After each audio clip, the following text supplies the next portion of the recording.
By even the most conservative estimates, the state of Indiana is $1.2 billion every year underfunded from just maintaining the roads that we have right now. I believe that voters across this state are going to feel very much so like they voted for no tax increases and then woke up after the election to see that their taxes were being increased, and they're not going to be happy about it. So, House Democrats come before you today to show you that there is a better way, there's a better plan. The idea that in this environment, politically and also socioeconomically, that we would be able to go to our constituents and say to them, your taxes are going to go up, but large corporations and largely the very wealthy are going to continue to see their taxes decrease is going to be a very difficult, I think impossible argument to make. Another aspect of our plan, and it's not to be targeted or call out one industry over the others, but we think it's smart public policy, is to ban campaign contributions from road contractors. This has been done before. We do this with folks in the casino industry. The last election also showed us that Hoosiers feel like there's too much money influencing politics.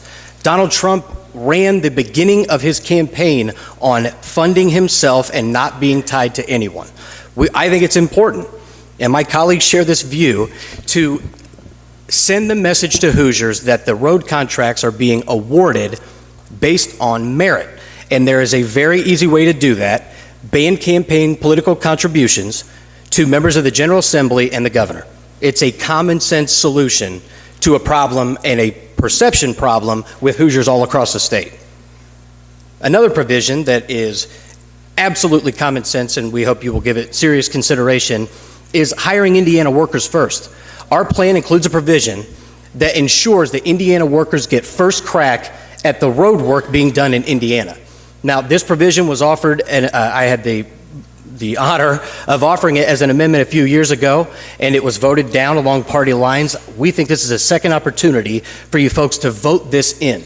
Hoosiers across the state are waiting to do this work, and Democrats know, as well as you folks know, that putting them back to work, repairing our crumbling infrastructure, is one of the shots in the arm the economy needs. There's one point I want to make, because I've heard this in many, many areas, and I've heard this from folks in this chamber, and I heard it from people who support the bill. It's just 10 cents. It's just 10 cents at the pump. True. But remember this: the shift keeps happening. Over and over and over, the gap between the poor and the wealthy grows wider and wider, and everyone knows it. Hoosiers are no different.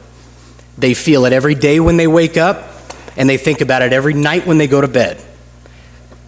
They know that something is unfair in the system when their taxes go up, but large corporations have their taxes decrease. I keep hearing this notion that we have to cut corporations' taxes because otherwise they won't grow and thrive, and they won't come to the state, and on and on and on.